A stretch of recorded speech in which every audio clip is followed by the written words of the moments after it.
Immersive practices saturate our culture, from the global phenomenon of punch-drunk shows, the virtual environments that envelop our sensoria, the retail encounters that blend expense with experience, the games that confine and confound us in escape rooms or pervade our daily lives.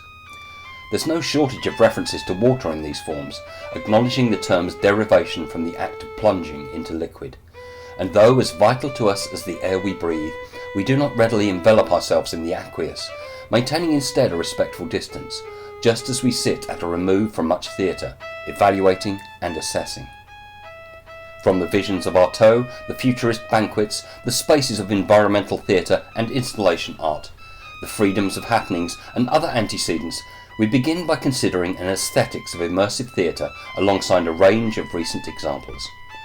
Next, acknowledging that the immersive is not simply an overabundance of phenomena, but, as Jean-Arthur Rimbaud has it, a systematic derangement of the senses, we augment our understanding of the public senses of sight and hearing with those attuned to more intimate encounters, touch, taste and smell, as well as a few more, and the possibilities and limitations of utilising these within performance.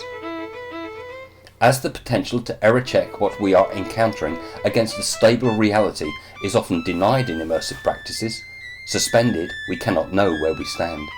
The following session takes a technological turn, interrogating the notion of mixed reality through consideration of different blendings of the virtual and that which perhaps only by juxtaposition we might nominate the real.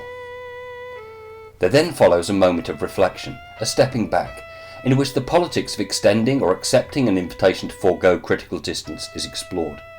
Do immersive practices expose us to ethical dilemmas, leave us vulnerable to exploitation and manipulation? The concluding taught session is Games Day, imposing the predetermined or emergent bounds of games and play on situations fictitious or real, or some amalgam of both. Finite and infinite games, pervasive games, and the harnessing of play are refracted across a multitude of environments, some flitting between virtual and real spaces.